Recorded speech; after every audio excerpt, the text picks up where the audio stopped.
দুর্দান্ত ইস্ট বেঙ্গল রবিবার যুব ভারতী ক্রীড়াঙ্গনে ডুরান্ড কাপ চ্যাম্পিয়ন হতেই গ্যালারিতে জ্বলল শয়ে শয়ে লাল হলুদ মশাল। অনেকদিন পর এই উৎসব ফিরল ইস্ট বেঙ্গলে। যদিও তারা গতবার আইএসএল চ্যাম্পিয়ন হয়েছিল, কিন্তু এইভাবে ডার্বিতে মোহনবাগানকে নতজানু করিয়ে খেতাব অর্জন করার সব দিক থেকেই ঐতিহাসিক হয়ে থাকলো। ফিরল 1997 সালের 13ই জুলাই ফেডারেশন কাপ সেমিফাইনালের স্মৃতি। সেই ম্যাচে পিকে ব্যানার্জির ইস্ট বেঙ্গল 4-1 গোলেই গুড়িয়ে দিয়েছিল অমর দত্তের বিখ্যাত সেই ডায়মন্ড চক। হ্যাটট্রিক করেছিলেন বাইচুং ভুটিয়া।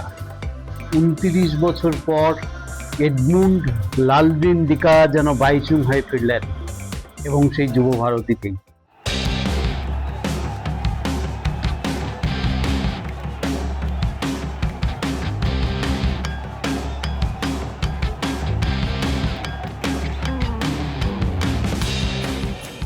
আন্তোনিও লোপেজ হাবাসকে বলা হয় বড় ম্যাচের আদর্শ কোচ।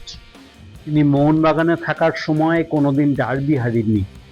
এবার ডুরান্ড কাপের প্রথম ম্যাচে ইস্ট বেঙ্গলের দায়িত্ব নিয়ে হেরে গিয়েছিলেন ঠিকই, কিন্তু রবিবার যেভাবে তার দল 4 গোলের ডার্বি জিতল, তাতে সব গ্লানি মুছে গিয়েছে সমর্থকদের। ইস্ট বেঙ্গলের এই ডার্বি জয় নিয়ে আবেগরুদ্ধ চন্দন দাস, যিনি এর আগে 2004 সালে ইস্ট বেঙ্গলের শেষবার ডুরান্ড কাপ জয়ের নায়ক ছিলেন। চন্দন ফাইনালে ডার্বিতে মাঠে যাননি, তিনি বজবজে নিজের বাড়িতে বসে খেলা দেখেছেন। সেই 22 বছর আগে চ্যাম্পিয়ন হওয়া নিয়ে জানালেন, ওই স্মৃতি কি ভোলা যায়? ওই স্মৃতি নিয়েই তো বেঁচে থাকবো সারা জীবন। মনে তো পড়বেই, ওইসব দিনগুলো কি ভোলা যায়? ওই নিয়েই তো বেঁচে থাকা। এত ইজিয়েস্ট ডার্বি ধরো, তুমি দেখেছো কিনা জানি না, আমার দেখা মানে এত কম সময়ের মধ্যে ম্যাচটা হাতে নিয়ে নেওয়া। ধরো 22 মিনিটের মধ্যে 3 গোল। 3 গোল মানে তো একটা প্লেয়ারদের রিল্যাক্সেশন থাকেই। একবার আমাদের সময় হয়েছিল, আমরা 25 মিনিটে 3 গোল খেয়েছিলাম মোহনবাগান ম্যাচে। তো পরে আমরা 4-3 ম্যাচটা হারি। তো সবাই কিন্তু আমাদের ক্ল্যাপ করেছিল সেদিন। তো সেই সিচুয়েশন এবার আমরা করেছি, মানে আমাদের প্লেয়াররা অসাধারণ ফুটবল খেলেছে এবং ডমিনেট করেছে প্রচুর। আশা করব এটা ধরে রাখবে। সেবার ফাইনাল হয়েছিল দিল্লির আম্বেদকর স্টেডিয়ামে। ওই ম্যাচে ইস্ট বেঙ্গল 10 জনে হয়ে যায় মাধব দাস লাল কার্ড থেকে বেরিয়ে যাওয়ার পর। সেবারও মোহনবাগান দুরন্ত দল ছিল। তাই চন্দন বলছিলেন, এবার ইস্ট বেঙ্গল জিতেছে তরুণ ফুটবলার নিয়ে দল গড়েছে বলে। এত একপেশে ডার্বি ম্যাচ এর আগে আমি দেখিনি। টাইট ছিল ম্যাচটা প্লাস আমরা 74 মিনিটসে 10 জন হয়ে গেছিলাম, তখন 1-1 চলছে। সেইখান থেকে ম্যাচটা খুব 10 জনের ম্যাচটা বের করেছিলাম। খুব টাফ ছিল ম্যাচটা, শুরু থেকেই খুব টাফ ছিল। দিল্লির ওই মাঠ একটু ছোট মাঠ, খুব টাফ ছিল ম্যাচটা। এত রিল্যাক্সলি আমরা বের করিনি ম্যাচ। আমরা একবার আইএফএ 4-1 জিতেছিলাম 2005-এ। এলবি 2 গোল করেছিল, আমি একটা, মাইকো করে একটা। সেই ম্যাচটা রিল্যাক্স, এত রিল্যাক্স ম্যাচ আমি দেখিনি। 22 মিনিটেই ম্যাচটা শেষ করে দিয়েছে ইস্ট বেঙ্গল।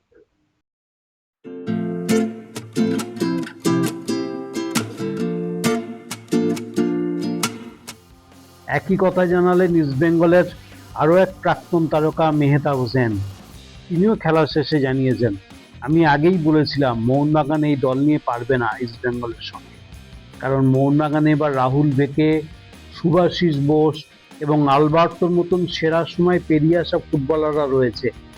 তাদের তো ম্যাচে দেখাই গেল ইস্ট বেঙ্গল কাউন্টার অ্যাটাক করার সময় ডিফেন্সে নামতেই পারছে না।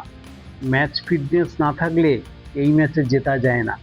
তিনি জানিয়েছেন, East Bengal they are very fit team. They are very, কি বলবো, কোচের একটা ভাইব আছে। এই ভাইবটা প্লেয়ারদের মধ্যে ইনজেক্ট করতে পেরেছে পজিটিভ।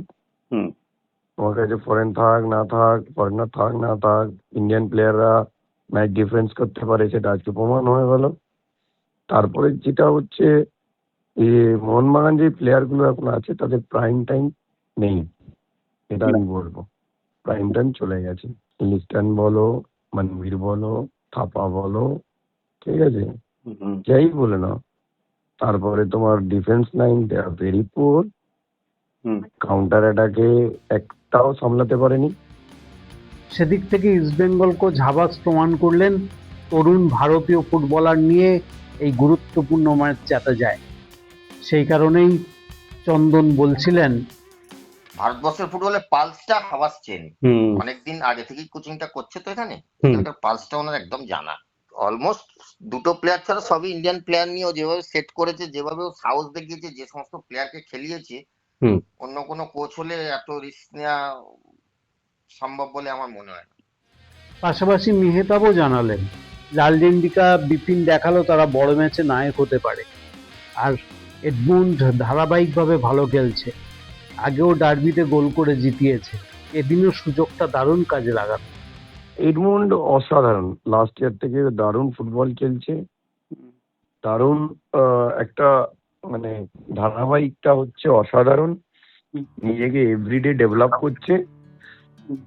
আর এত জায়গা পেলে তো লালন মতন এডমন্ডের মতন প্লেয়ার গোল করবে এবং গোল করাবে, এটা স্বাভাবিক। সব দিক থেকেই মোহনবাগান কোচ পানোস হার মানলেন স্প্যানিশ কোচ হাবাসের কৌশলের কাছে। এই জয় বহুদিন মনে থেকে যাবে লাল হলুদ সমর্থকদের।